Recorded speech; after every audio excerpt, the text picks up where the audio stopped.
La clase pasada tratamos, como bien recordarán, todo lo referente a constitución y reserva preferencial, ¿no? Lo que se buscaba no era confundirlos con los distintos tipos de asociaciones o de personas jurídicas que existen, sino básicamente darnos cuenta de que debemos ser diligentes cuando una persona se nos acerca como abogados para decirnos quiero constituir una determinada persona jurídica y necesitamos saber, punto 1, su naturaleza y punto 2, si es que existe alguna norma especial que lo regule, ¿no?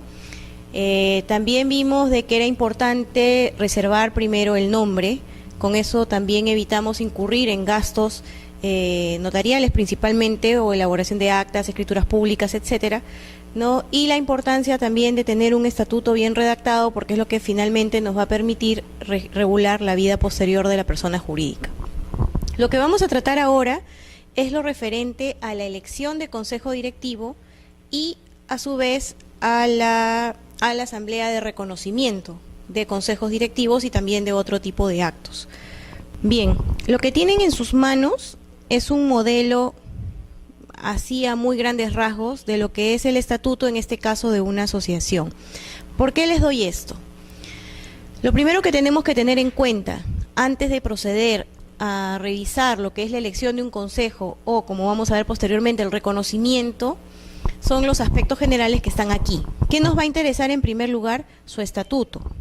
En el estatuto que ustedes tienen, nosotros normalmente en el registro, cuando procedemos a la calificación de un título, en este caso del registro de personas jurídicas, lo que hacemos nosotros es solicitar el título archivado en donde se encuentra el estatuto. ¿Por qué? Porque ahí están todas las reglas que rigen a la persona jurídica, ¿no? Hacemos una suerte de resumen. Está por allá. En el resumen que nosotros solemos elaborar, ponemos en primer lugar la denominación, en segundo su duración, porque necesitamos saber si todavía está vigente o ya no, y las normas relativas a sus órganos, ¿no? En este caso, ¿qué nos va a interesar si queremos calificar una elección de consejo o un reconocimiento?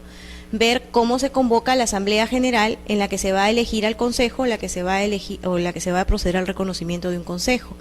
También vamos a querer ver, como van a poder ustedes visualizar ahí, en este caso, por ejemplo, el artículo 16 de ese modelo que yo les envío, dice que es atribución de la Asamblea Extraordinaria elegir al comité electoral. ¿Eso qué quiere decir? De que yo antes de elegir a mi consejo voy a tener que elegir a mi comité electoral.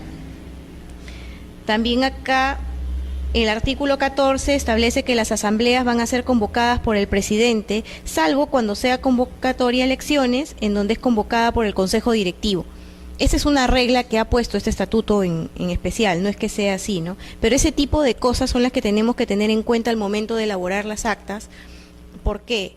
Porque eso puede implicar incluso una tacha sustantiva si no cumplimos con alguna de ellas. También he resaltado el tema del quórum mínimo del consejo directivo. ¿Por qué? Porque la norma también nos dice que podemos elegir un número menor al que está previsto en el estatuto, siempre y cuando sea un número suficiente para sesionar. Y esto se va a ver mejor al final, ¿no? También he resaltado lo que es lo referente a la conformación. Está conformado en este caso por un presidente, un secretario, un tesorero y un vocal. También la duración del mandato del consejo, que dice que es por 2 años y que ahí establece una continuidad de funciones hasta que se elija el consejo en caso ese consejo venza, ¿no? Esto es un modo de ejemplo. Y también al final, y esto acuérdense porque después lo vamos a ver, es lo referente a la primera disposición transitoria que dice el presente estatuto entra en vigencia a partir de su inscripción registral. Y luego está el consejo directivo. Estas son cosas que nosotros vimos también en la clase pasada, que la constitución de una persona jurídica no puede entrar sin sus órganos directivos, salvo obviamente supuestos excepcionales, como por ejemplo el caso de las comunidades nativas, que puede entrar solo con la asamblea de reconocimiento, ¿no? Bien, entonces tenemos que primero vamos a tener en cuenta también el estatuto. Segundo, el Código Civil. El Código Civil en los casos que corresponda, porque van a haber ocasiones en que van a haber otras normas que van a regular a las personas jurídicas. Como vimos la clase pasada, estamos ante las cooperativas, incluso las organizaciones sociales de base que tienen normativa especial, las federaciones deportivas que se regulan por la ley del deporte, los sindicatos que se regulan por la ley también relacionada con el tema, el reglamento de inscripciones, ¿no? También se contempla, y bueno, estos son los dos casos de las comunidades nativas y las rondas campesinas y comunales, en los casos obviamente que corresponden. Bien, si nosotros lo que necesitamos es elaborar las actas o llevar a cabo un proceso eleccionario, Lo primero que nos tenemos que preguntar es si nuestro estatuto establece o no la existencia de un comité electoral. Y aquí estoy poniendo los dos supuestos. Si se encuentra previsto y en el otro lado si es que no se encuentra previsto en el estatuto. ¿Qué pasa si se encuentra previsto en el estatuto? Yo lo debo elegir sí o sí. Ni siquiera cuando sea universal, es decir, cuando hayan concurrido todos los asociados habilitados, yo puedo dejar de elegir al comité electoral, porque el comité electoral, el estatuto lo ha previsto expresamente, como es el caso de este estatuto que ustedes tienen a la vista, ¿no? En donde expresamente, aun cuando no regulen su conformación, sí establece que la Asamblea debe elegir un comité electoral. Como no regula su conformación, la conformación de este comité, en este caso en particular, va a ser libre. Puede ser de un miembro, de 2 miembros, de 3 miembros, no interesa. Lo que interesa es que lo elijan, ¿no? Y acá cito el cuarto precedente de observancia obligatoria que fue aprobado en el 12º Pleno del Tribunal, en la cual se establece que aun cuando la asamblea sea universal, supongamos que nosotros somos todos los asociados de la persona jurídica, aun cuando todos nosotros hayamos concurrido, si nuestro estatuto dice que debemos elegir un comité electoral, lo tenemos que hacer. De lo contrario, esa asamblea, por mucho que estemos todos los habilitados, va a ser inválida y se va bueno, en el registro la van a tachar en forma sustantiva. Sin embargo, esta no es una fórmula general, hay excepciones. La primera excepción, que también es a través de un precedente y que también lo establece el reglamento, es cuando la asamblea es convocada judicialmente. ¿Por qué? Porque se entiende que es el juez el que ya tomó en cuenta todo el procedimiento, en este caso, para poderla convocar válidamente. En esos supuestos se ha establecido de que no es requisito obligatorio, aun cuando el estatuto lo establezca, elegir a un comité electoral. Este es el primer supuesto. El segundo supuesto excepcional, y esto es a nivel jurisprudencial, que es discutido bastante en la primera instancia registral, sin embargo ya el tribunal se ha pronunciado en varios casos al respecto, es cuando yo tengo un número de miembros tal, que es mínimo, y que ya no podría yo estar frente a un comité electoral cuya conformación sea distinta del consejo directivo. ¿Qué es lo que busco yo cuando elijo un comité electoral? Tener un órgano imparcial. ¿Cómo garantizo que ese órgano va a ser imparcial? Si es que esas personas no intervienen como candidatos en el proceso eleccionario. Si yo me estoy postulando para presidente y yo a la vez soy presidente del comité electoral, esa imparcialidad quedaría cuestionada. Entonces, hay resoluciones del tribunal que establecen expresamente de que un miembro del comité electoral no puede integrar al consejo directivo que se está eligiendo. Sin embargo, en este supuesto, supongamos que somos 3 miembros los miembros de la asociación y nuestro comité electoral está conformado por 3 miembros según el estatuto. Entonces habría un imposible jurídico. ¿Yo cómo le voy a exigir al usuario que me elija un comité electoral si inevitablemente esos 3 miembros van a tener que ser miembros de la asociación, salvo que expresamente el estatuto diga que no tienen que ser socios para ser directivos, ¿no? Pero en el supuesto general, si yo elijo a los miembros del comité electoral y esos 3 van a ser miembros del consejo, estoy incumpliendo ya el supuesto de imparcialidad. Si yo no lo elijo, también estoy incumpliendo el estatuto. En ambos casos, yo me encuentro frente a un incumplimiento. En esos supuestos, el tribunal ha entendido que sí se puede o evitar elegirlo, o si lo elijo, prácticamente no cuestionaría la imparcialidad porque ese es un supuesto excepcional, ¿no?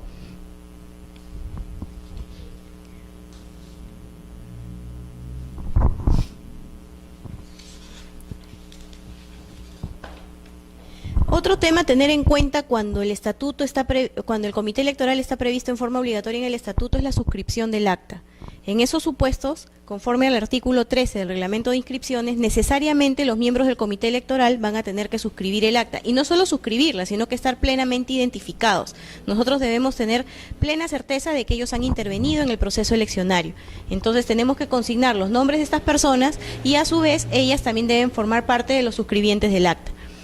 Este es el supuesto cuando el estatuto me dice que sí debo elegir un comité electoral.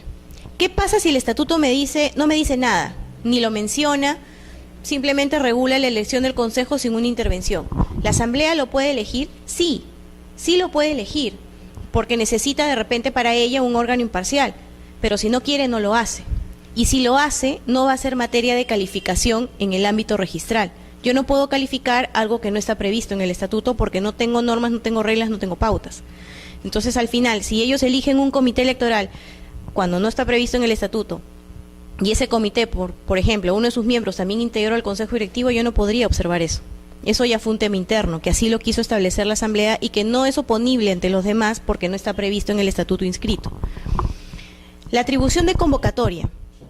¿Qué pasa cuando hay un comité electoral previsto en el estatuto? ¿Siempre va a poder convocar el comité electoral? No necesariamente. El tribunal en este aspecto se ha pronunciado en sus últimas resoluciones.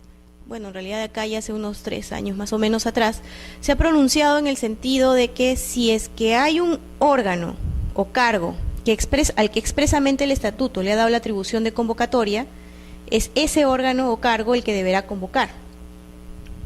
Por poner un ejemplo, si el estatuto me dice, el presidente del comité electoral convoca elecciones, el presidente del consejo directivo convoca elecciones, y aparte está previsto un comité electoral al que solo se le da las facultades de organización del proceso, el comité electoral no va a poder convocar, y si convoca, eso es un defecto insubsanable, porque no estaba legitimado por el estatuto para convocar. Sin embargo, si el estatuto no me dice quién convoca elecciones, se entiende que quien va a convocar es el presidente o el órgano que tenga atribución de convocatoria a la Asamblea General. Por tanto, vamos ordenándonos, se da el siguiente supuesto, ¿no? Tengo un comité electoral previsto en el estatuto y el estatuto ya le atribuyó a alguien en especial la elección, la convocatoria de elecciones. Pues será ese órgano el que lo podrá convocar y no el comité electoral. Ese es el primer supuesto. El segundo, no me dice quién debe convocar, pero el comité electoral está previsto. Tampoco lo va a poder hacer el comité electoral. Quien lo deberá hacer es la persona que tiene atribución de convocatoria a asamblea. Si el comité electoral expresamente tiene facultades de convocatoria, sí lo va a poder hacer, solo en ese supuesto. Si no las tiene, no. Lo mismo sucede con el órgano. En el ejemplo que yo les pongo del estatuto, dice, en el artículo 14, las asambleas generales serán convocadas por el presidente, salvo la asamblea extraordinaria cuando sea convocada a elecciones, que será convocada por el consejo directivo. En este caso, si yo en mi esquela veo que quien convocó elecciones es el presidente del consejo, se va a proceder a la tacha. ¿Por qué? Porque el estatuto ha establecido que es el órgano colegiado llamado consejo directivo el que debió convocar y no el presidente solo. Por eso es que es muy importante determinar a quién se le otorga la atribución de convocatoria a elecciones. ¿Cuál es la consecuencia en caso de que convoque asamblea eleccionaria cuando no está prevista? La nulidad. ¿Es exigible la suscripción del acta? En este supuesto, no. Aun cuando la asamblea hubiera elegido un comité electoral, si este no estaba previsto en el estatuto, yo no puedo exigir la suscripción. Sin embargo, si la asamblea acuerda algo así como que la asamblea será suscrita por todos los asociados concurrentes, obviamente ellos en calidad de asociados lo deberán hacer. Y yo lo deberé verificar, si no, no. ¿Hasta aquí alguna pregunta? Bien. Ahora pongámonos en el supuesto de que sí está previsto en el estatuto. Las consecuencias de la nulidad de su elección, ¿cuáles son? Que si el comité electoral yo no lo elegí en forma adecuada, ya sea porque el órgano adecuado no lo eligió, porque de repente no cumplí con la anticipación requerida para que esta asamblea general haya elegido válidamente al comité electoral, simultáneamente cae la asamblea eleccionaria, ¿no? Si yo no tengo un comité electoral válidamente elegido, cae la asamblea eleccionaria porque se habría sido conducida por un órgano no elegido válidamente. Es un órgano con atribución de convocatoria, como bien hemos visto, solo tendrá posibilidad de convocatoria el comité electoral si es que así se lo ha dispuesto el estatuto, si no, no hay forma. ¿Es pasible de inscripción el comité electoral?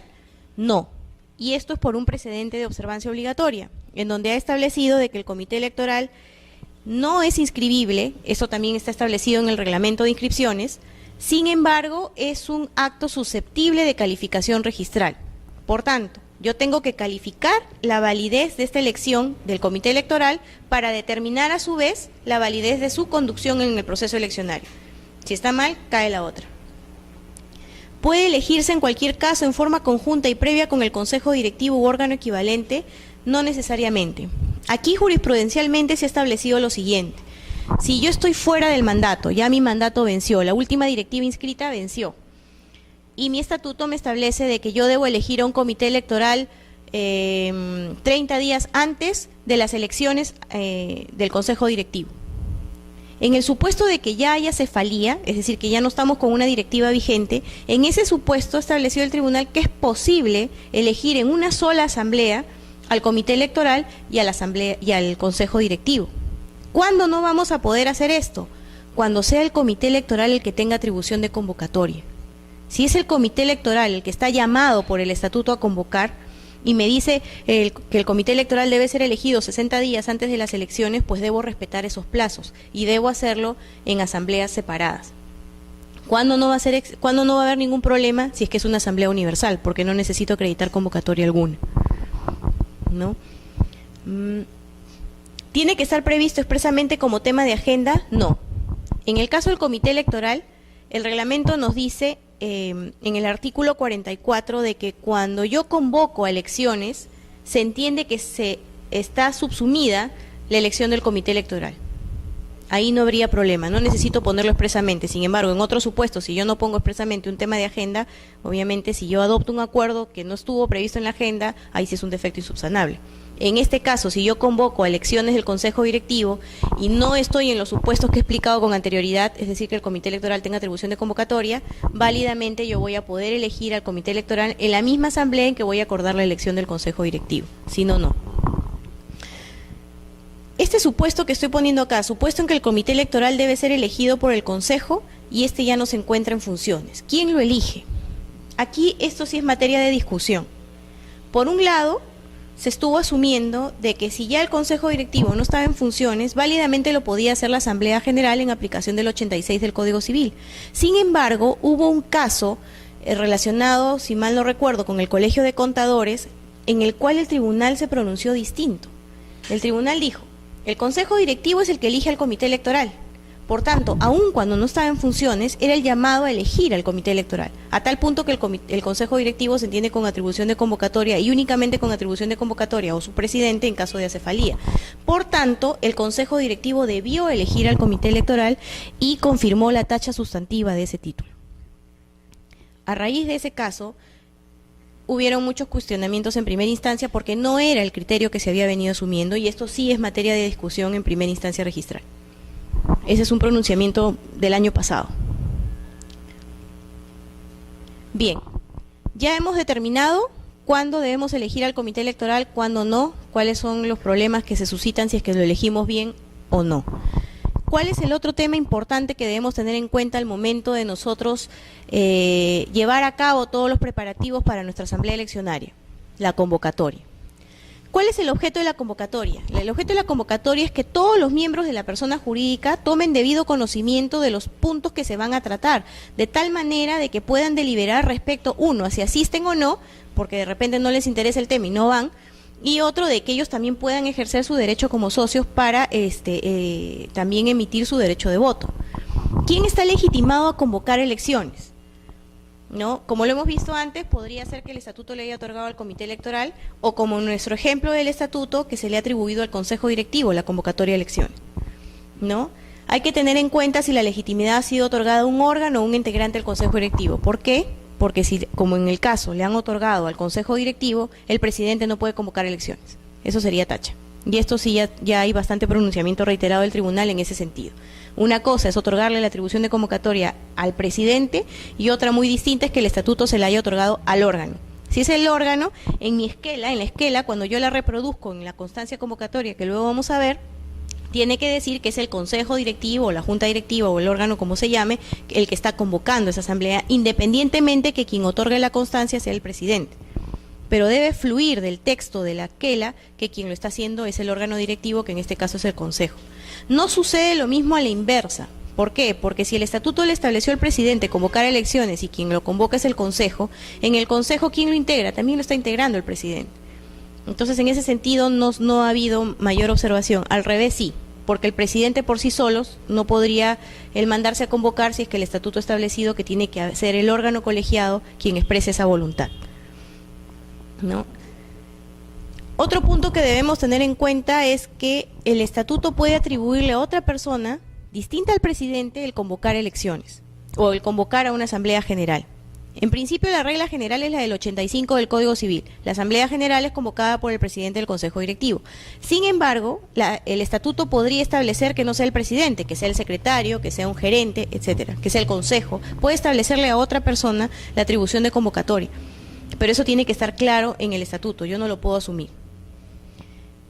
Y otra cosa, el tema de la prelación también es importante.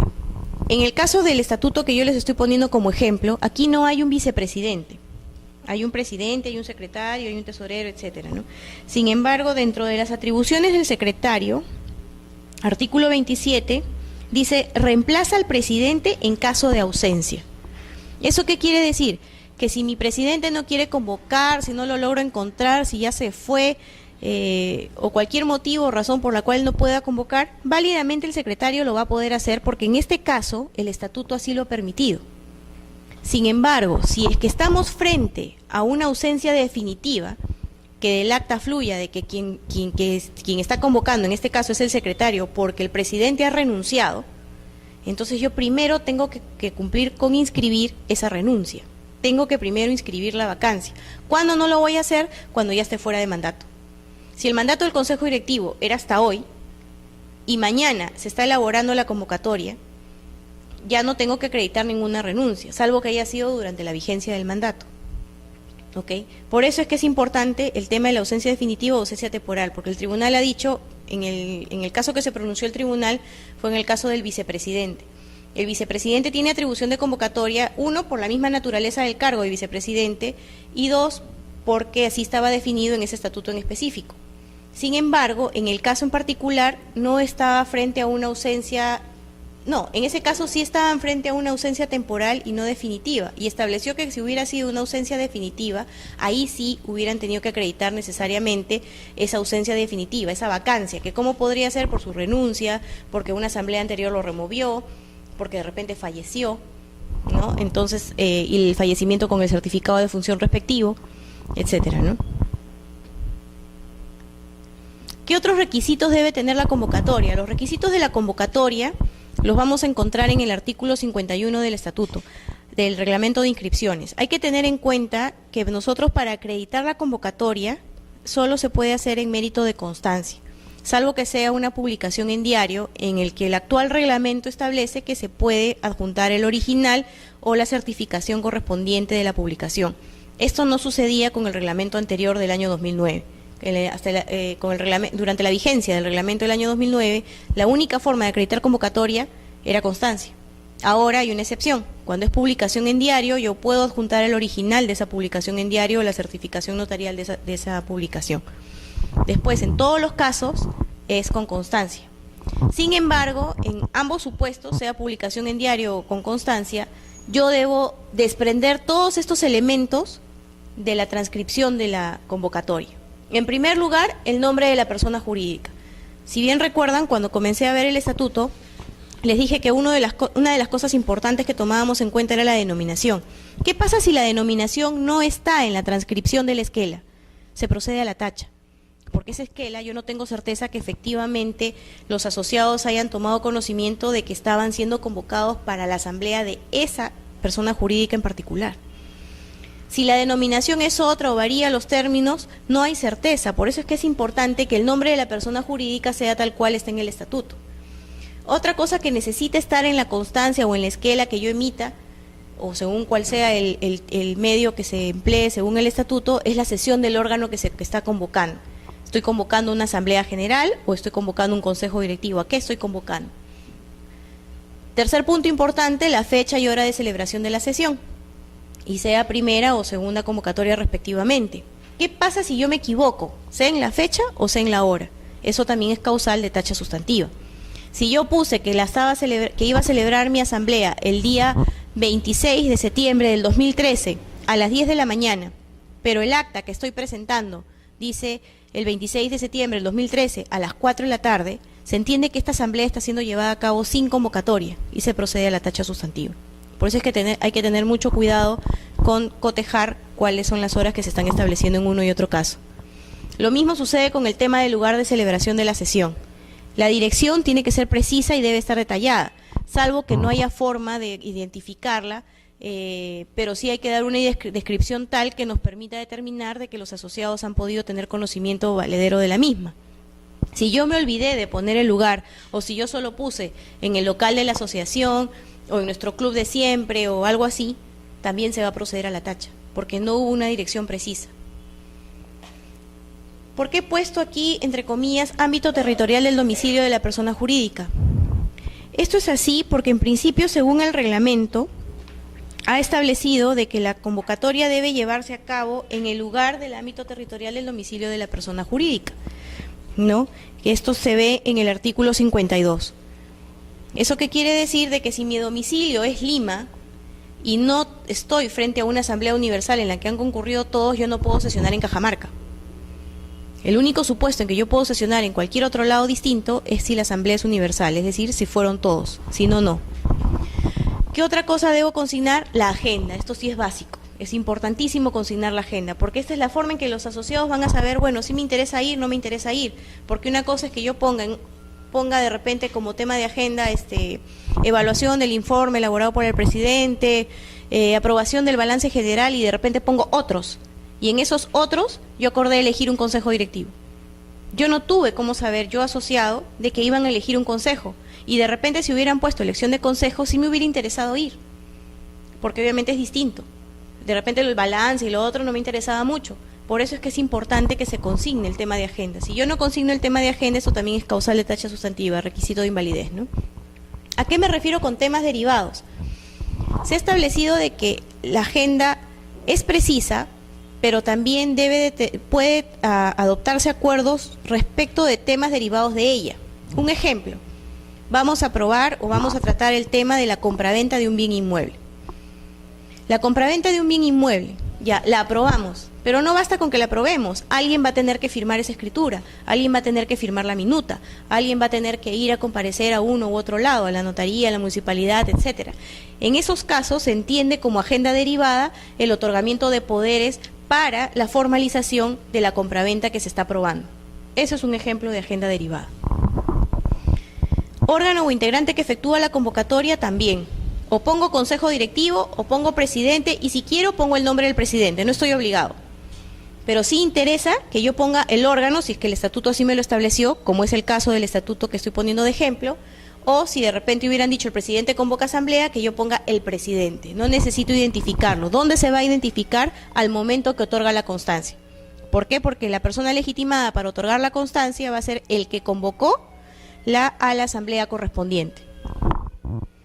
Los demás requisitos previstos en el estatuto, las disposiciones legales, esto ya va a depender de lo que regule cada estatuto en particular. En principio es el presidente el único que debe firmar la esquela, pero podría ser que el estatuto diga que es el presidente conjuntamente con el secretario el que deberá firmar la esquela.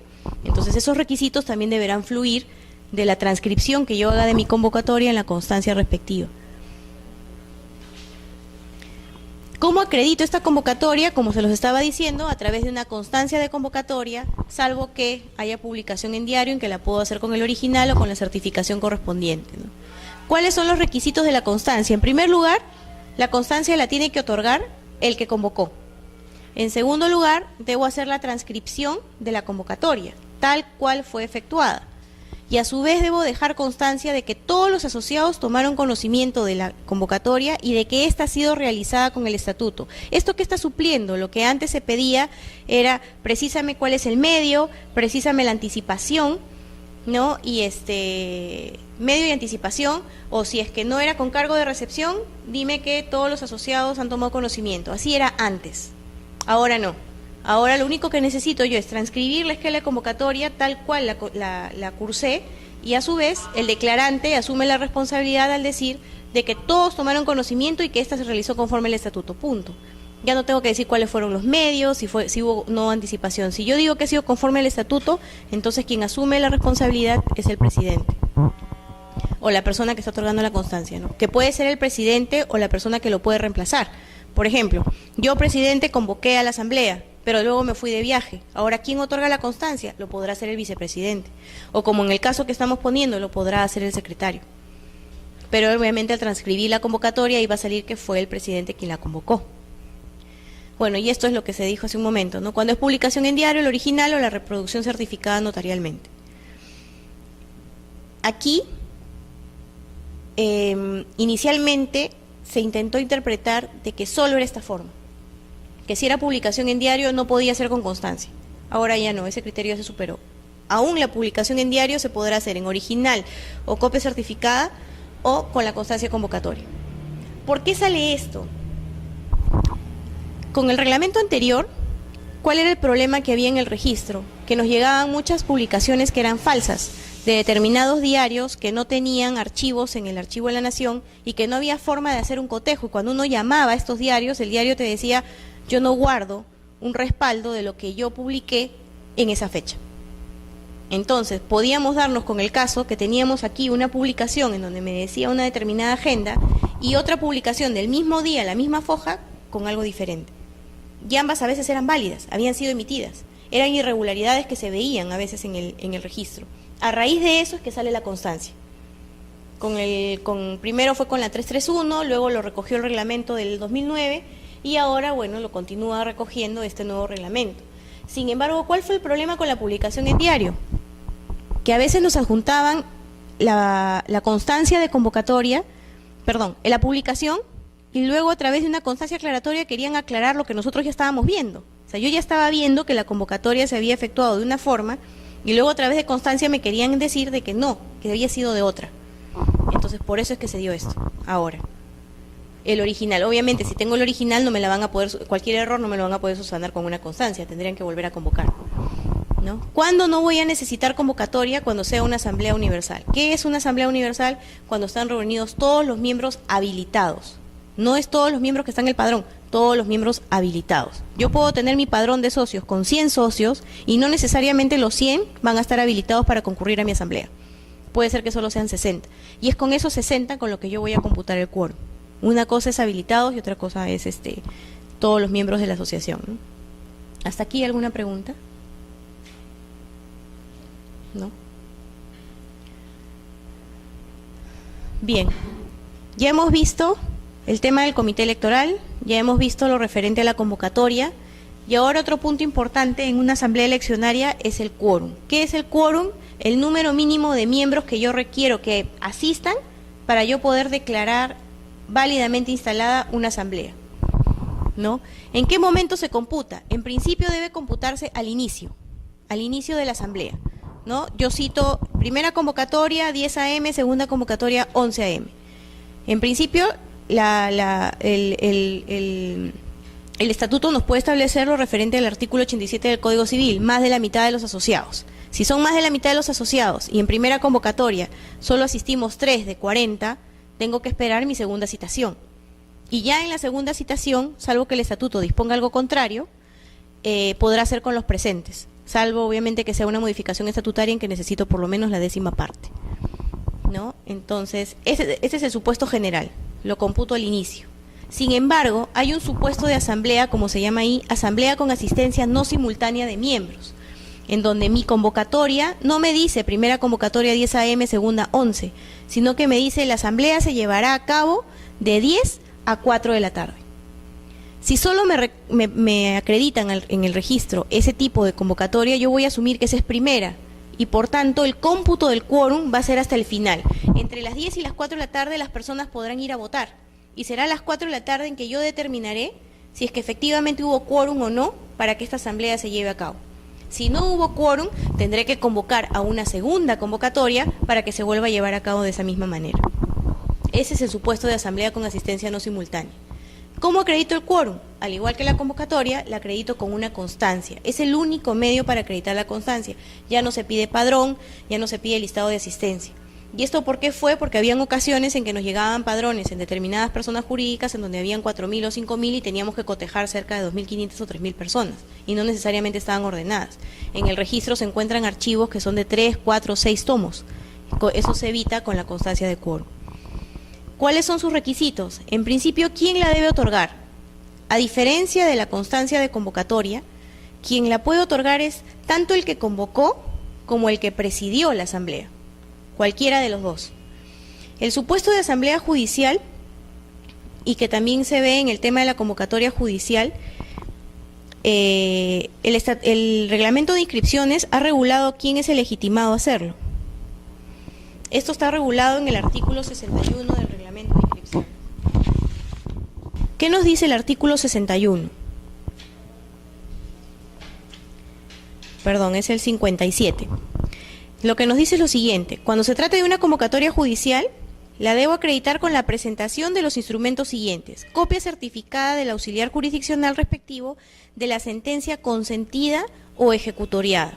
¿Cuándo la sentencia consentida? Cuando yo no interpuse mayor plazo de impugnación, dejé transcurrir los plazos sin yo hacer ningún tipo de impugnación. ¿Y cuándo es ejecutoriada? Cuando ya agoté las vías respectivas y se declaró fundada la demanda y ya no hay más nada que hacer, ¿no? Entonces yo debo acreditar eso: copia certificada por el auxiliar jurisdiccional respectivo de la sentencia consentida o ejecutoriada que ordena la convocatoria. ¿Qué más debo acreditar? Copia certificada por el auxiliar jurisdiccional respectivo de las resoluciones que en ejecución de sentencia fijen nueva fecha. Muchas veces lo que hace el juez es declara fundada la demanda de convocatoria judicial y ordena la convocatoria de Asamblea General para la fecha y hora que se establezca posteriormente. Establece después una fecha y por X razón los asociados no pudieron hacerla, o a veces por este problema de las notificaciones, cuando ellos se enteraron ya recontrapasó. Entonces tiene que programar una nueva fecha. Eso es todo, eso tienen que acreditarlo ante el registro. ¿Y qué más debo acreditar? La constancia formulada por la persona designada para presidir la asamblea. Es decir, son esos dos documentos más la constancia. En la constancia de quórum, ¿quién me la va a otorgar? El que presidió. Bien, respecto de la Asamblea Universal, que estábamos diciendo que es la concurrencia de todos, ¿no? Lo dispuesto en el artículo 64 es cuando yo debo entender que estoy frente a una Asamblea Universal. Entonces, eso implica que ya debo suplir la constancia de quórum. Algunas personas han entendido que sí, sin embargo no. Una cosa es que yo determine que una asamblea efectivamente tiene el carácter universal y otra cosa es cómo yo acredito el carácter universal. Una cosa es el acta, otra cosa es la constancia. Siempre la forma de acreditar la constancia de quórum, el quórum de una asamblea es con la constancia, solo con la constancia. Sin embargo, habrán elementos que a mí me permitirán determinar que efectivamente la asamblea es universal. Que concurran todos, normalmente dicen que ellos acuerdan válidamente sesionar y aprueban determinados temas de agenda. Pero siempre la acreditación final ante la asamblea, ante el registro, aun cuando solo sean 2 miembros, es con la constancia. Hay un supuesto que se ha dado a través de 2 resoluciones del tribunal respecto de la universalidad. Una de las resoluciones es la 2262-2011 SUNARP del 12 de diciembre del 2011 y la otra es la 780-2013 SUNARP del 10 de mayo del 2013. Ya, la primera es 2262 del 2011 y la otra es la 780-2013. ¿Por qué la cito? En estas resoluciones, ¿qué dijo el tribunal? Muchos casos que vienen al registro es que a veces dicen que son asambleas universales, pero justo en esa asamblea están removiendo al presidente, están removiendo al tesorero, cargos importantes, a veces remueven a todo el consejo, y justo no va el presidente, no va el tesorero, porque ya ellos ya habrían perdido su condición de socios, ¿no? Y muchas inscripciones se han efectuado así. En estas resoluciones lo que se dijo fue un ratito. Acá hay un consejo directivo vigente. Tú me estás diciendo que esta asamblea es universal, pero yo en esta relación, yo no veo a esos directivos que están inscritos y que están con mandato vigente. Entonces, tu universalidad ha quedado desvirtuada y en un caso han procedido a la tacha. Entonces, aquí hay un pequeño cuestionamiento, ¿no? Porque sí, definitivamente muchas personas hacen abuso de este tipo de asambleas universales, porque con la asamblea universal uno puede hacer todo, modificar el estatuto, remover a todo el consejo, uno puede hacer lo que quiera con una asamblea universal. Pero, ¿y el artículo 4? El artículo 4 que nos dice que nosotros no calificamos la condición de socios ni inscribimos nada relacionado con los socios. Entonces, al momento en que yo estoy viendo de que un miembro del consejo directivo que ya no está en la constancia de quórum, ¿no estoy viendo acaso el tema de los socios? Sí lo estoy viendo. Sin embargo, en este supuesto en particular, el tribunal se ha pronunciado de esta manera. Incluso, no basta con que puede que el estatuto ni siquiera me diga que para ser directivo hay que ser socio. Bastaría con que me diga que es derecho de los socios elegir y ser elegido, como se da en uno de los casos que les he citado. El estatuto decía, es derecho de los socios elegir y ser elegido como miembro del consejo, pero es un derecho, no es una obligación de la asamblea elegir a un socio. Sin embargo, el tribunal lo interpretó así. En esos casos se entiende que la calidad de directivo sí recae en un socio y por tanto, si yo tengo un consejo directivo vigente y no va a un socio, no va a ese directivo, entonces yo no puedo decir que es una asamblea universal. Y en algunos casos lo que se ha hecho es acreditar primero la remoción de ese presidente o vicepresidente, pero para acreditar esa remoción alguien la tiene que convocar y ahí es cuando finalmente se produce un entrampamiento. Eso que ha ocasionado que ya las asambleas universales no sean la salida a todos los problemas de las personas jurídicas de este tipo, ¿no? Bien, estas son reglas o pautas que deben tomarse en cuenta al momento en que tengamos nosotros que llevar a cabo un proceso eleccionario, ¿no? Ver si hay comité electoral o no, ver cómo se debe convocar, ver cuál es el quórum que está establecido en el estatuto, porque ojo, el estatuto puede establecer un quórum superior al que está previsto en el Código Civil, ¿no? Normalmente cuando las asociaciones recién inician o las personas jurídicas de este tipo recién inician, todos se sienten parte de un equipo, como por ejemplo en este caso, ¿no? Todos sienten que están yendo hacia un mismo punto, ¿no? Todos sienten que forman parte de un equipo, van hacia una misma dirección, tienen objetivos claros, ¿no? Uno para todos y todos para uno. Porque así inician la mayoría de las asociaciones o las personas jurídicas, si no, no se asociarían. Pero luego, ¿qué pasa? Luego comienzan, tú te estás reeligiendo a cada rato, ¿no? Ya pues ya deja el cargo, entrégame el libro, que dónde lo has puesto, que a ti nadie te lo ha robado, que tú que me has dicho, y llegamos a este tipo de supuestos, ¿no? Entonces, ¿cómo podemos nosotros defendernos de lo que esté pasando a través de nuestros libros, a través de nuestras actas? Por eso es que es muy importante la elaboración correcta de nuestras actas. ¿Cómo puedo hacer para elaborar mi acta? Esta vez, al igual que con el reglamento de inscripciones pasado, el reglamento ha previsto cuáles son los requisitos mínimos que debe contener el acta. Ojo, estos son requisitos mínimos. El estatuto puede establecer requisitos mayores y eso se va a tener que verificar en el estatuto de cada persona jurídica, en este caso llamémosle así, no societaria, ¿no? En primer lugar, yo debo disponer cuál es el órgano que sesionó. No es lo mismo que sea la asamblea la que elija el consejo o la que sea el consejo la que se elija a sí mismo. Hay supuestos de asambleas de instituciones religiosas en donde lo que viene a ser una suerte de consejo elige a sus propios miembros y luego solicitan el reconocimiento de una superiora provincial. Eso es un supuesto, por ejemplo, ¿no? Por eso es que necesito yo detallar cuál es el órgano que está sesionando, qué órgano está eligiendo el comité electoral, qué órgano está eligiendo el consejo directivo. Yo necesito saberlo y eso debe estar plasmado en el acta. ¿Qué otra cosa necesito saber? La fecha y hora de inicio y conclusión de la sesión, ¿no? Y obviamente, todos estos datos deben coincidir con los que yo haya consignado en la convocatoria. Si hay discrepancias, se procederá a la tacha sustantiva, salvo obviamente que sea una asamblea universal. El lugar de la sesión, debo señalar la dirección y debo cotejar que la dirección también coincida con lo que se ha dispuesto en la convocatoria. ¿Dónde puedo sesionar? Debo sesionar en el lugar del domicilio de la persona jurídica, salvo que o el estatuto me establezca lo contrario, o sea, una asamblea de carácter universal. ¿Qué más debo consignar? El nombre del presidente y del secretario. ¿Cuál es la responsabilidad del presidente? El presidente es el que va a determinar finalmente si todos los que estamos acá realmente somos socios o no. Si a todos se les va a dar el derecho a participar en la asamblea. ¿Y quién es el secretario? El que finalmente va a redactar el acta. ¿Qué otra cosa debo consignar? Los acuerdos que estoy adoptando. Y si es que he adoptado ese acuerdo por unanimidad o no. Los acuerdos de asamblea general deben ser adoptados o por unanimidad o por mayoría absoluta. Antes se podía admitir de que se ponga en el acta el acuerdo se adoptó por mayoría absoluta, ahora no. Si no se ha adoptado por unanimidad, yo tengo que poner el número de votos a favor. No es obligación poner los votos en contra o las abstenciones, pero sí el número de votos a favor. Y los números en contra y abstenciones no pueden ser iguales o mayores a los números de votos a favor. De lo contrario no habría acuerdo. El otro tema es la suscripción del acta.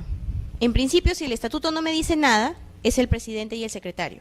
Y la asamblea podrá acordar de que la suscriban todos o que la suscriban 3 miembros en representación de la asamblea, etcétera. Si estoy ante una asamblea de carácter eleccionario donde ha intervenido un comité electoral que sí está previsto en el estatuto, todo el comité electoral deberá firmar en pleno también el acta. ¿Qué precisiones debo tener en cuenta adicionales al momento en que elaboro yo mi asamblea eleccionaria, ¿no? En primer lugar, es lo referente a la identificación de los miembros del consejo directivo. Va a variar si es persona natural o persona jurídica. Debo consignar, en el caso de persona natural, su documento de identidad. Y en el caso de la persona jurídica, la denominación de la persona jurídica. Si es que es una persona jurídica que esté inscrita en el registro, el número de partida registral con la zona correspondiente, y el representante o representantes de esta según lo que establezca el estatuto. Respecto del periodo de funciones. En principio, el periodo de funciones se inicia con el día de la elección. Esa es la regla general, pero hay una excepción. La primera es cuando el estatuto disponga algo diferente. De repente estamos llevando a cabo la elección el 20 de diciembre del 2013, pero el estatuto dice que el Consejo Directivo asumirá funciones el 1 de enero de cada año. Por tanto, no es que va a asumir el día de su elección, sino va a asumir el 1 de enero del año correspondiente. ¿Qué pasa si mi estatuto me dice que el Consejo Directivo debe iniciar mandato el 1 de enero de cada año? Y a mí se me pasó la fecha. Ya estamos 5 de marzo. ¿Ya no puedo elegir? ¿Lo puedo elegir en forma retroactiva? No. Se entiende que ese periodo es acéfalo y ahí sí, en ese supuesto, se entenderá que es en el día de su elección. La Asamblea, ¿qué también puede hacer? Puede diferir el mandato. Esa es disposición distinta de la Asamblea.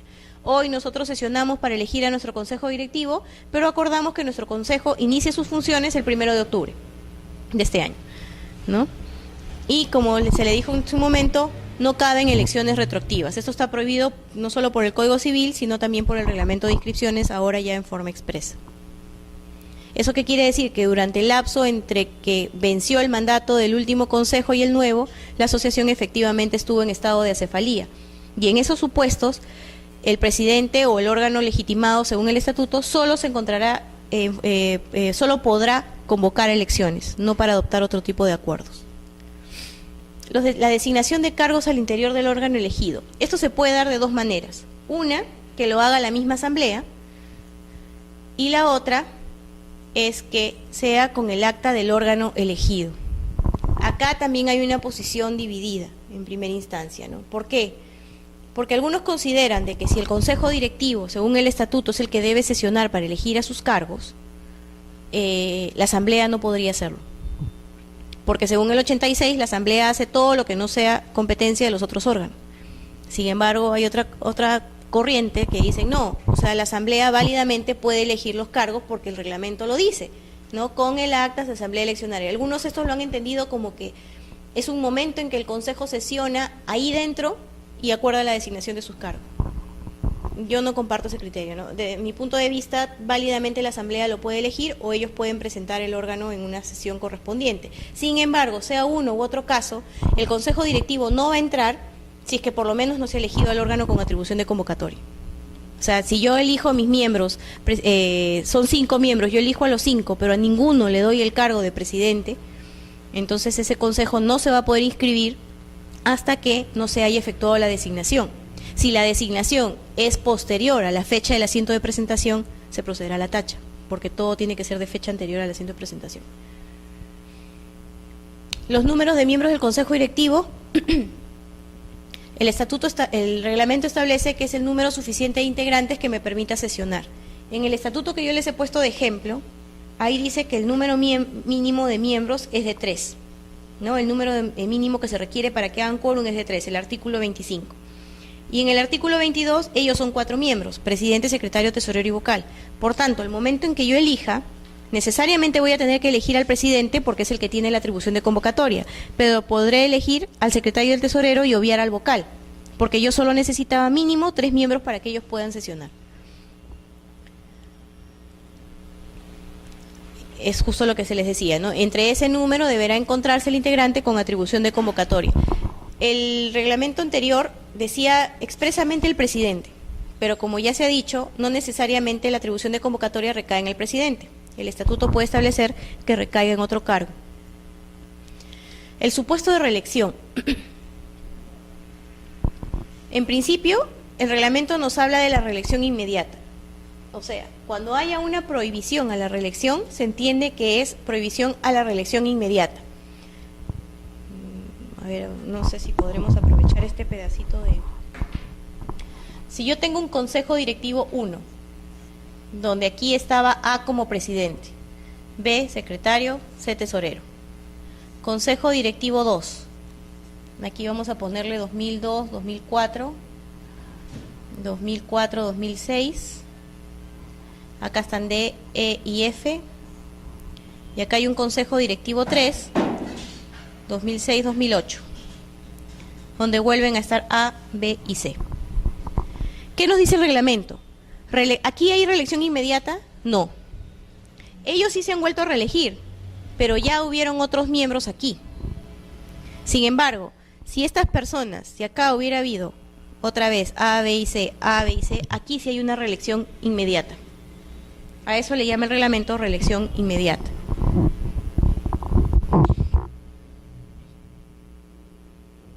No interesa el cargo. En principio no interesa el cargo. Es decir, si A era presidente, B era secretario y C era tesorero, acá A puede ser tesorero, B presidente y C secretario. No interesa, igual es reelección, salvo que el estatuto o la ley dispongan algo distinto, porque a veces el estatuto dice que la prohibición es referida al mismo cargo. Eso quiere decir que pueden ser reelegidos en otro cargo o viceversa, ¿no? Bien, estos son algunos supuestos de prohibiciones de reelecciones prohibidas por la ley. Como se dijo en la diapositiva anterior, la disposición distinta puede provenir de la ley o del estatuto, ¿no? El estatuto puede regular alguna disposición distinta, pero también hay normas que nos regulan disposiciones diferentes. Por ejemplo, en el caso de las APAFAS, las asociaciones de padres de familia que vimos en la clase anterior, la norma, que me parece que esa vez no se las dije,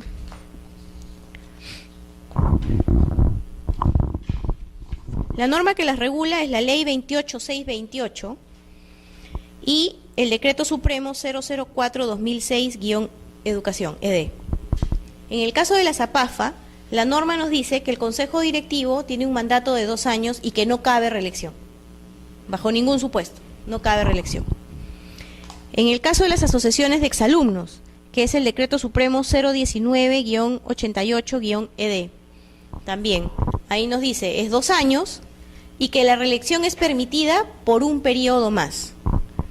En el caso de las federaciones deportivas nacionales, que es la ley del deporte, nos dice que son 4 años, que debe coincidir con el ciclo olímpico y que la reelección inmediata por una sola vez en cualquier cargo. En las cooperativas admite la posibilidad que el estatuto pueda disponer a lo contrario. De lo contrario, no hay reelección. Y en las asociaciones pro vivienda dice que el mandato es de 3 años y que ningún asociado puede ser titular por más de 2 periodos consecutivos. ¿Qué debemos entender por reelección por un periodo más? La reelección por un periodo más, el tribunal ya en reiterada jurisprudencia ha establecido que es elección más reelección, y ahí paramos de contar.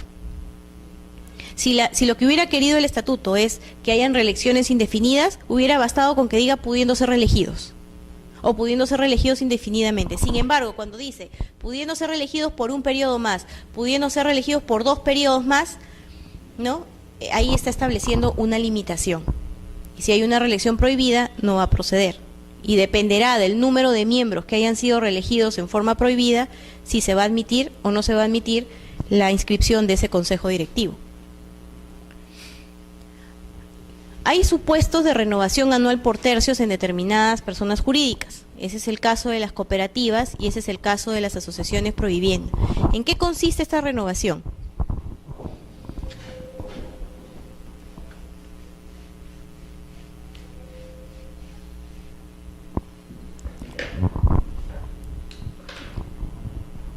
Vamos a poner un ejemplo para que se entienda, ¿no? Y acá hay un suplente 1, un suplente 2. Este es presidente, secretario, tesorero, vocal, vocal. Por ejemplo, si yo constituyo una asociación provivienda, cuando recién se constituye, la norma nos dice, es la 131H y la ley 13500, lo que nos dice es lo siguiente: anualmente, por tercios deberá renovarse el Consejo de Administración, porque en el caso de las acciones provivienda y cooperativas se habla del Consejo de Administración. Anualmente deberá renovarse por tercios el Consejo de Administración, los miembros titulares. Entonces, yo debo inscribir, el acto constitutivo me debe determinar al momento en que yo elijo a mis miembros de que se pueda viabilizar esta renovación anual por tercios. Por tanto, habrán 2 personas que tengan un mandato de 3 años, otras 2 que tendrán un mandato de 2 años y una que tendrá un mandato de 1 año. Los suplentes siempre tienen el mandato de un año. Al momento, esto es año 2010. En el año 2011, cuando yo tenga que hacer la renovación anual, ¿a quiénes voy a renovar? Miembros titulares al vocal. Y debo elegir al suplente. ¿Cómo me va a quedar mi conformación? Ellos ya no van a tener 3, ¿no? Sino ahora van a tener 2 años. El secretario también 2 años. El tesorero 1 año le va a quedar. El vocal también le va a quedar 1 año. Y aquí va a haber un nuevo vocal. ¿Que cuántos años le voy a asignar? 1. Le voy a asignar 3. La norma nos dice que el mandato es de 3 años y que se efectúan renovaciones anuales por tercios. Por tanto, la primera inscripción debe permitirme a mí la renovación anual por tercios. Solo en esa situación, en forma excepcional, se va a dar estos periodos escalonados. ¿En qué otro supuesto voy a tener que elegir en esta forma escalonada? Cuando de repente mi última elección fue en el año 95 y de ahí yo no moví más esa partida. Y ahora en el año 2013 necesito regularizar la vida institucional de mi persona jurídica. Entonces voy a tener que elegir a un nuevo consejo y también voy a tener que hacer este periodo escalonado para que de ahí en adelante se pueda permitir en forma anual la renovación. Y cada vez que yo renueve a un nuevo miembro titular, a esa persona yo le asignaré 3 años. Entonces, para el 2012, cuando yo haga mi renovación, ¿a quiénes les va a tocar? Al tesorero y al vocal. ¿Cómo va a quedar la conformación? A va a tener 1 año, B 1 año, C 3 años, porque es al que estoy renovando, D 3 años, porque lo estoy renovando, y E va a quedar con 2 años. Y así sucesivamente. A eso se le llama la renovación anual por tercios. Esto es muy importante tenerlo en cuenta, porque a veces eligen a todos por 3 años, o eligen a todos por 2 años y solo a uno le dejan 1 año, etcétera, ¿no? Lo que interesa es esto. Esta es la renovación anual. Si yo me salté un periodo, deberé hacer el cómputo de tal manera que a los demás los siga designando de tal forma que me permita la renovación anual. Pero a esto se le denomina renovación anual por tercios. Este término lo van a escuchar tanto en las asociaciones pro vivienda como en las cooperativas. Claro, en el caso de las cooperativas dice cuando menos el tercio, que debe ser renovado, ¿no? Pero ese es el mecanismo de la renovación anual por tercios. Bien. Mandato de los órganos de gobierno. Yo puedo elegir, si mi estatuto me dice, como en el caso del ejemplo, ¿no?, que les he dado, dice que el mandato es de 2 años, artículo 21, y que continúe en funciones hasta la elección del nuevo consejo directivo. Yo podría elegir a mi consejo directivo por un mandato de 1 año, según el nuevo reglamento, sí, antes no. Según el nuevo reglamento, yo puedo elegir a un periodo posterior, un periodo menor, y no necesito justificar por qué lo estoy haciendo. En muchas ocasiones, a veces el estatuto establece fechas determinadas. Debo elegir el 1 de enero de cada año, pero se me pasó la fecha y lo elijo el 5 de agosto. Entonces, en principio, el consejo directivo debería ser del 5 de agosto de 2013 al 4 de agosto de 2015, pero yo quiero adecuarme a mi estatuto. Entonces podré hacerlo del 5 de agosto de 2013 al 1 de enero del 2015. Y así podré adecuarme a mi estatuto. O sea, ahora se admite la posibilidad de que haya una reelección por periodo menor. ¿Por periodo mayor puedo reelegir? No, ahí sí no. Ahí sí es tajante el reglamento. No hay forma de hacerlo por periodo mayor al estatutario, solo menor. Si la partida contiene solo el acto constitutivo, ¿cómo se contabiliza el mandato de la directiva inscrita? Esto por eso les decía que tengan en cuenta lo que decía el estatuto. Si recordarán la clase pasada, se les dijo de que en el caso de la constitución, cuando yo constituyo a la persona jurídica, mi junta directiva, mi primera junta directiva, no va a poder entrar en funciones antes que el estatuto. O entra con el estatuto o entra después del estatuto, pero nunca antes, porque no se admite que haya una directiva sin un órgano, sin una regulación específica que pueda determinarnos cómo va a funcionar. En el caso del estatuto que yo les he puesto de ejemplo, en la primera disposición transitoria dice: el presente estatuto entrará en vigencia a partir de su inscripción registral. Supongamos que la inscripción registral se efectuó el 30 de marzo del 2010. Estamos hablando que tengo un consejo directivo con un mandato de 2 años. Y vamos a poner como que en este caso, ese consejo, porque todos estamos en el primer consejo, en el primero, vamos a hacer de cuenta que este primer consejo directivo fue elegido en la asamblea del 27 de marzo del 2010. Ubiquémonos. Nuestra asamblea constitutiva es del 27 de marzo del 2010. Mi estatuto dice que el mandato es de 2 años, pero la inscripción registral recién se dio el 30 de marzo del 2010 y mi estatuto me dice que el estatuto entra en vigencia con su inscripción registral. ¿Qué fecha voy a tomar yo en cuenta para efectos de contabilizar el cómputo de mi primer consejo directivo?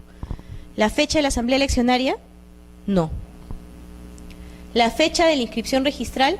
Sí. Es a partir de aquí que yo voy a contabilizar la fecha del inicio del mandato. Por tanto, ese primer consejo directivo, en el supuesto que se está explicando, tendrá un mandato del 30 de marzo del 2010 al 29 de marzo del 2012. ¿Esto en qué me va a servir a mí? Para yo determinar, si estamos 2013, el último presidente inscrito solo va a poder convocar elecciones, no va a poder convocar a una asamblea para otorgar poderes, no va a poder convocar una asamblea para para modificar el estatuto, por ejemplo. Solo podrá convocar elecciones, si es que ya estamos en el 2013. Este es un cómputo de mandato con asamblea fundacional, porque si recuerdan, en la clase pasada se dijo, la Constitución es con asamblea fundacional o sin asamblea fundacional y solo con minuta, ¿no es cierto? Ya, ese es el supuesto en que el acto constitutivo se dio con una asamblea fundacional. El segundo supuesto es cuando hay una minuta. Tengo una minuta donde comparecemos todos los que vamos a constituir esta persona jurídica. En la minuta consignamos nuestro estatuto, designamos a nuestra primera directiva y nuestra minuta es del 1 de abril del 2013. La escritura pública es del 3 de abril del 2013. Si yo no tengo asamblea fundacional, voy a tomar en cuenta la fecha de la minuta. Si no existiera minuta, sería la fecha de la escritura pública. Pero siempre vamos a tener en cuenta qué nos dice nuestro estatuto, porque el estatuto podría decir, entra en vigencia la fecha de suscripción de la escritura. Ahí la fecha va a variar. ¿Ok?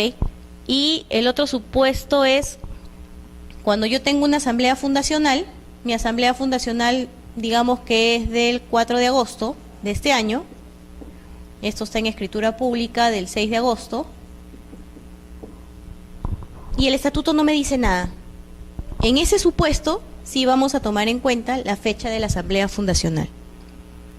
¿Y esto por qué es importante? Es importante por 2 razones que se les va a decir. La primera, por la que ya hemos explicado, que si ya no estoy con mandato, porque lo primero que tengo que determinar es si estoy o no estoy con mandato. Si ya no estoy con mandato, lo único que voy a poder hacer es convocar elecciones. Si mi estatuto me dice que debo elegir un comité electoral, pues primero deberé elegir a mi comité electoral.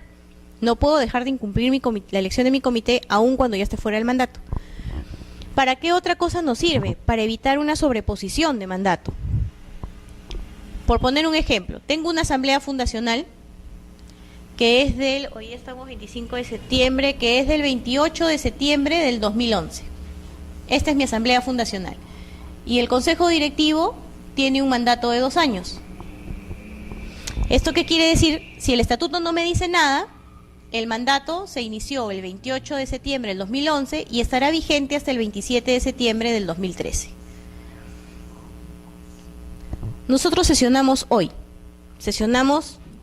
en una asamblea eleccionaria del 26 de septiembre del 2013. Conforme a las reglas que hemos visto del inicio del mandato, debería iniciar desde la fecha de su elección.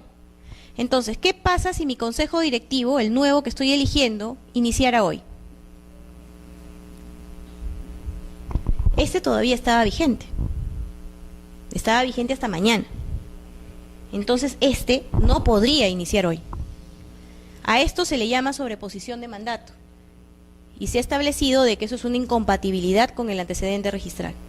Algunos lo tachan, otros lo observan. Eso no es, pero en ambos casos no se admite. Entonces, ¿qué hago en ese caso? ¿Qué puedo hacer?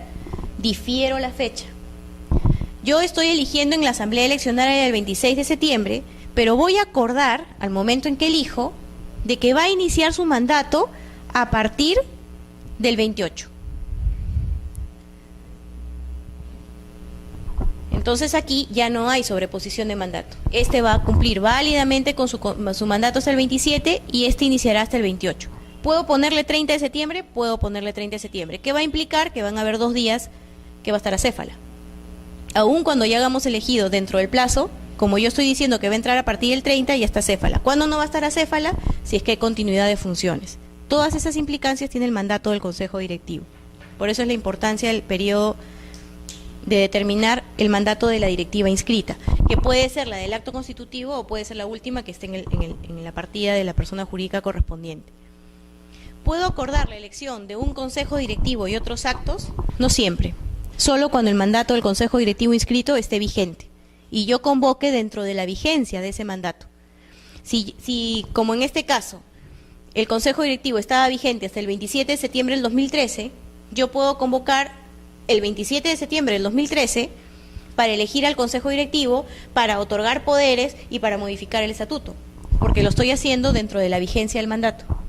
Sin embargo, si ya venció la vigencia del mandato y yo convoqué el día 28 para una asamblea que se va a llevar a cabo el 3 de octubre, lo único que puedo hacer es convocar elecciones, salvo que sea una asamblea universal, supuesto en el cual no se requiere acreditar convocatoria alguna, y puedo acordar tratar otros temas de agenda que no necesariamente sean relacionados con la elección del Consejo. Bien, esto es la primera parte, elección de Consejo Directivo. La segunda es el reconocimiento. ¿Cuál es el problema que se ha suscitado ahora con el reconocimiento de consejos directivos? Enorme. El problema ahora es enorme. ¿Por qué acudo yo a una asamblea de reconocimiento?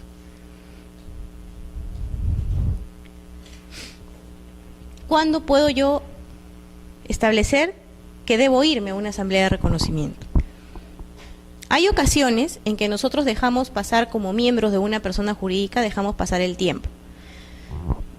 No sé, constituimos todos optimistas, todos juntos, felices, en el año 90, una asociación con unos fines increíbles, y solo nos reunimos esa vez y de ahí no nos volvimos a ver. Pero luego decidimos retomar el asunto y nos damos con la sorpresa que o nuestro libro está dañado y ya no se ve nada, o de lo contrario, que se perdió, o de repente lo dejamos olvidado en el taxi, que es la mayoría de los supuestos que siempre explican los usuarios, o que cayó en manos del amigo de lo ajeno y se lo llevó. ¿Qué hacemos? ¿Ya no tenemos solución? No. Para eso está la asamblea de reconocimiento. La asamblea de reconocimiento está en todos los supuestos, ahora ya no. Cuando recién salió la resolución 202, hace ya varios años atrás, sí se permitía el poder reconocer un solo consejo directivo. Luego sale el reglamento del año 2009 y nos dijo, no, tú necesitas por lo menos 2. ¿Cuál era el argumento que se dio? Un argumento un poquito jalado de los cabellos, pero lo que decía era lo siguiente, de que ya al haber transcurrido 2 periodos había más posibilidades de que se nos hayan traspapelado los documentos. Pero digo yo, no puede ser que nosotros ahorita vayamos, tomemos un taxi y de pronto dejemos olvidado el libro. Sí, y de repente hoy elegimos al consejo directivo y nos olvidamos el libro en el taxi y lo perdimos. Sin embargo, de alguna manera ese fue el argumento. Y ahora es peor. Con este nuevo reglamento es peor. Es peor. Bien, en principio, la asamblea de reconocimiento, ¿qué es? Es la asamblea por la cual yo puedo validar no es el término, reconocer la existencia de determinados acuerdos de la persona jurídica no registrados en su oportunidad. ¿Por qué digo que no es lo mismo que validar? Porque no por el hecho de que yo haya elegido mal mi consejo, mi solución va a ser ahora la asamblea de reconocimiento. La asamblea de reconocimiento lo único que hace es establecer que se eligió tal y tal y tal consejo en un determinado momento, pero no está convalidando que eso haya sido bien. Si es que yo lo elegí mal, si de repente no respeté el plazo. O sea, válidamente un asociado podría impugnar. Una cosa no es convalidación, es simplemente declarar la existencia de algo que ya no lo puedo hacer a través de las actas porque se me perdieron, porque me las robaron, etcétera. ¿Qué cosa puedo reconocer? elecciones, reestructuraciones y demás actos vinculados. ¿Esto qué quiere decir? Que yo puedo reconocer la elección del Consejo Directivo 2002-2004 y todas las variaciones que hayan podido haber en ese Consejo Directivo, en ese Consejo 2002-2004, también reconocer el 2004-2006, el 2007-2009, etcétera. Hay que recordar que a diferencia de épocas pasadas, desde el reglamento de inscripciones antiguo, ya no se habla de una concatenación de mandatos, ¿no? Antes, en realidad, las actas que han llegado al registro eran graciosísimas porque a veces venían 30 o 40 consejos directivos, porque hay asociaciones que desde el año 80 o antes no se han movido, y que el mandato era de un año. Entonces la única forma antes para que pudieran ingresar al registro era 1 de enero del 81, 31 de diciembre del 81, 1 de enero del 82, 31 de diciembre del 82, y así sucesivamente hasta llegar al año en que estábamos, que en esa época era 2007, 2008, ¿no? Entonces, y se liquidaba por todos esos consejos y todos calzaban perfectamente. Pero al final pues se llegó a la conclusión de que estábamos prácticamente obligando al usuario a que mienta. Porque no siempre pasa eso, siempre se nos pasan las fechas. Ahora ya no necesito la concatenación. Por tanto, yo puedo tener el reconocimiento de un consejo directivo el 1 de enero del 2000 hasta el 31 de diciembre del 2001 y de ahí pasar al 4 de marzo del 2006, al 3 de marzo del 2010, perdón, del 2008 y luego pasar del 7 de abril del 2010 al 6 de abril del 2012. No necesita haber una concatenación entre uno y otro. Ahora, ¿por qué pongo 3? Ahorita lo van a entender y por eso es que les digo que se ha dado un agravante con este nuevo reglamento. ¿Qué otro tipo de acuerdos yo puedo reconocer? Otros actos inscribibles. Yo puedo reconocer poderes, puedo reconocer una modificación estatutaria, otro tipo de actos distintos a los que están aquí. En el caso del reconocimiento de consejos directivos, ¿puedo reconocer cualquier consejo, cualquier número de consejos elegidos y no inscritos? Ya no. Yo necesito por lo menos 2 con mandato vencido y 1 vigente. La norma lo que nos dice es 2 o más periodos eleccionarios vencidos. Y nos dice que quien debe convocar es el presidente en funciones. Si yo necesito un presidente en funciones es porque hay un consejo directivo en funciones. Entonces quiere decir que hay un consejo directivo que sea 2 de febrero del 2012, supongamos que nuestra asamblea de reconocimiento es de hoy, 25 de septiembre, que el mandato del consejo directivo sea de 2 años. Entonces, mi consejo directivo, el último, el que yo necesito que esté en funciones, es este de acá. 2 de febrero del 2012, 1 de febrero del 2014. Y si necesito 2 o más periodos eleccionarios vencidos, quiere decir que yo por acá puedo tener un 2 de febrero del 2000, un 1 de febrero del 2002, y acá un 4 de marzo del 2006 al 3 de marzo del 2008. Efectivamente, tengo 2 consejos directivos con mandato vencido y uno vigente cuyo presidente u órgano será el que me convoque a esta asamblea de reconocimiento en donde yo voy a reconocer este y este. Si el supuesto no contemplara este de acá y solo quiero reconocer el 2006-2008 y el 2012-2014, ya no entra en ese supuesto. Y ahí se procede a la tacha. Porque ¿qué es lo que ha dicho el tribunal? Porque ya se pronunció el tribunal respecto a este tema, es que conforme a la redacción del nuevo reglamento, yo no estoy en el supuesto de 1 vencido y 1 por vencer. Yo necesito 2 vencidos, o sea, este de acá más este de acá y 1 vigente. O sea, la regla general es que ingresen 3. ¿Cuándo es que no van a ingresar 3? De repente si hay continuidad de funciones. Si yo tengo continuidad de funciones, supongamos que esto no existe. Tengo 2 vencidos y el de acá va a poder convocar porque tiene continuidad de funciones para reconocer estos 2. Ese sería un supuesto distinto al que está dispuesto en la norma, ¿no? ¿La reestructuración de un consejo directivo es equivalente a un periodo eleccionario? No. Esto sí ha venido pasando, estuvo pasando al inicio y ya parece que ya quedó claro de que no procede, ¿no? Con muchas inscripciones de consejos directivos. ¿Qué sucedía antes? ¿O qué sucedía hasta hace poco? Yo tenía un consejo directivo 2008-2010. O no, vamos a poner el ejemplo mejor más claro. tengo una inscripción registral donde yo tenía un consejo directivo 2010-2012, ¿no? Ese era mi consejo directivo. Y yo lo que hacía era reconocer las reestructuraciones que habían pasado durante este periodo, ¿no? Que en el año 2011, ¿no?, varió la conformación del presidente, del secretario y del tesorero. Y luego reconocía un consejo directivo. Y luego reconocía a otro consejo directivo para otro periodo. Vamos a ponerle mejor 2000. Sí, está bien. Esto de acá es una reestructuración del inscrito. Ese no es el supuesto de la norma. La norma nos habla de 2 periodos completos vencidos, no de la reestructuración del anterior. Eso de acá no se contabiliza. ¿Se entiende? ¿Sí? No. En este caso, como este es el inscrito, porque este es el inscrito, la reestructuración que yo haga respecto de este no es inscribible como una asamblea de reconocimiento. No va. ¿Cuándo es que sí procede la reestructuración? Respecto de los consejos directivos que yo estoy reconociendo. Si yo estoy reconociendo 3 consejos directivos, yo voy a poder reconocer la reestructuración de cualquiera de esos 3, o de los 3, porque podría pasar, pero no respecto de uno que esté inscrito. Ese no es el supuesto y tampoco se contabiliza como un reconocimiento.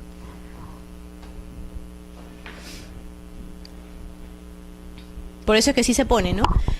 ¿La reestructuración de consejo directivo es equivalente a un periodo eleccionario? No. Sin embargo, sí puede ser materia de reconocimiento. ¿Cuándo? Cuando sean reestructuraciones respecto de los consejos directivos que estoy reconociendo.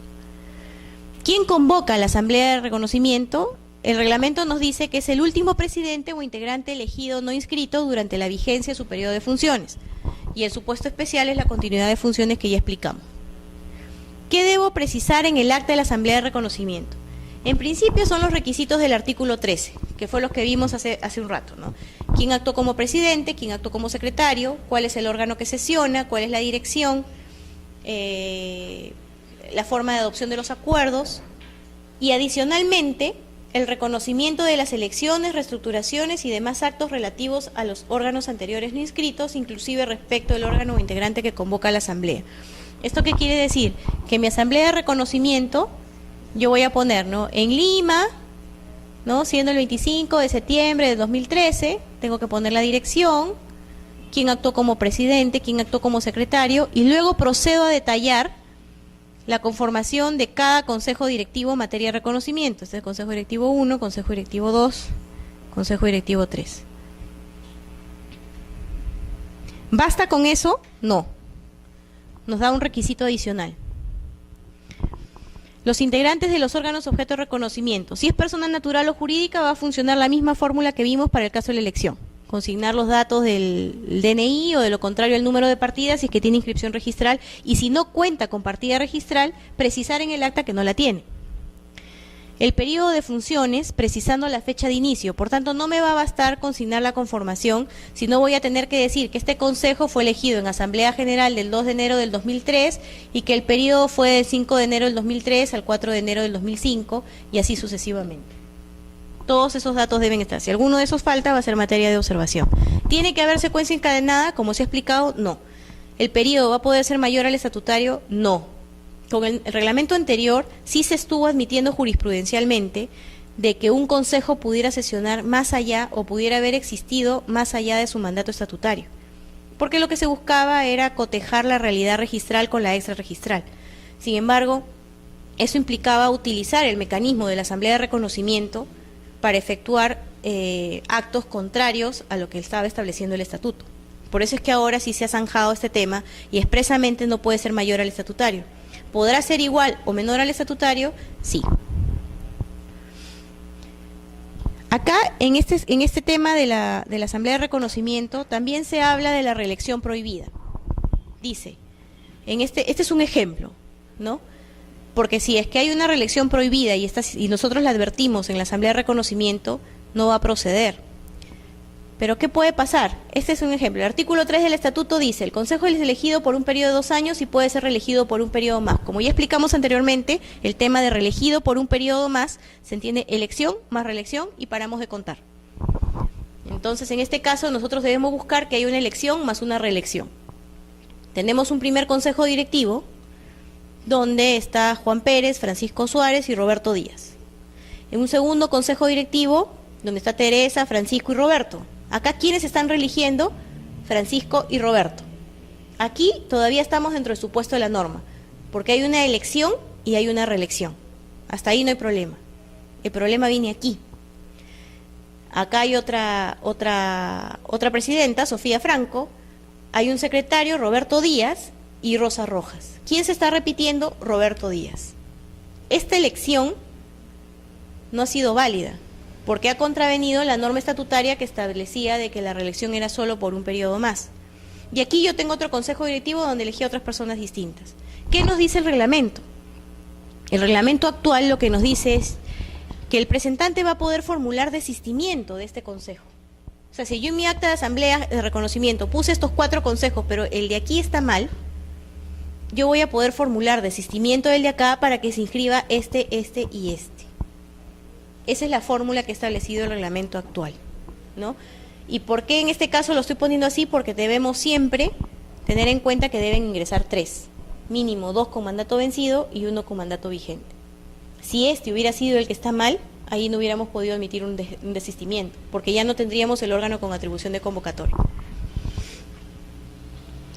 El reconocimiento de otros actos. El reglamento nos permite el reconocimiento de actos distintos a los previstos en el artículo anterior. ¿Esto por qué lo he resaltado? Porque estuvo, así como les comenté en el ejemplo anterior, de que la reestructuración no podía ser respecto del inscrito en materia de reconocimiento, lo que comenzaron a hacer es, en aplicación del 67, ¿no? Yo estoy reconociendo esa reestructuración. Pero ojo, el 67 nos dice asamblea de reconocimiento de actos distintos a los previstos en el artículo anterior. Por tanto, ni siquiera con este podría entrar, ¿no? ¿Qué nos dice en ese caso? Que la convocatoria debe ser efectuada por el último órgano integrante legitimado durante la vigencia de su periodo, ¿no? Y en el acta debe constar el acuerdo de reconocer los actos no inscritos, las fechas en que se realizaron, y se podrá acordar el reconocimiento de más de un acto inscribible. Yo puedo, incluso en la asamblea de reconocimiento de consejos directivos, yo puedo acordar en esa misma asamblea reconocer una modificación estatutaria. Porque puede ser que en el 2000 yo elegí un consejo, en el 2002 elegí otro, en el 2003 modifiqué mi estatuto y el consejo directivo vigente ha sido elegido con ese estatuto que yo modifiqué. Necesito reconocer todo. Eso sí es posible. Y bueno, estas consideraciones finales son respecto de este tipo de personas jurídicas especiales que existen, ¿no? En el caso de los CAFAE, como se dijo la vez anterior, los CAFAES no son propiamente personas jurídicas, se constituyen y se extinguen cada 2 años y necesitan de una resolución de reconocimiento. Aquí no vamos a hablar de un acta, acá vamos a hablar de una resolución de constitución que la otorga el titular del pliego. En el caso de las organizaciones sociales de base, la norma especial que las regula establece la posibilidad de que sea a través de una copia autenticada por fedatario de la zona registral correspondiente, ¿no? Ahí va a estar el acta, todos los requisitos del acta, porque de eso no se les exonera, y ahí la conformación de la junta directiva o la conformación de los reconocimientos de los consejos directivos. Ambos pueden suceder. Sin embargo, si es una elección de junta directiva, me tendrán que acreditar el reconocimiento efectuado, el registro en el RUOS que hayan efectuado a través de su resolución por la municipalidad correspondiente, o de lo contrario, acreditar el silencio administrativo positivo con una declaración jurada, ¿no? Y si es un reconocimiento, esa resolución que viene de la municipalidad también tiene que precisar que es un reconocimiento. En el caso de las comunidades nativas sí sucede, hay una particularidad, ¿no? Porque ahí prácticamente se ha flexibilizado la calificación que se efectúa en las asambleas de reconocimiento.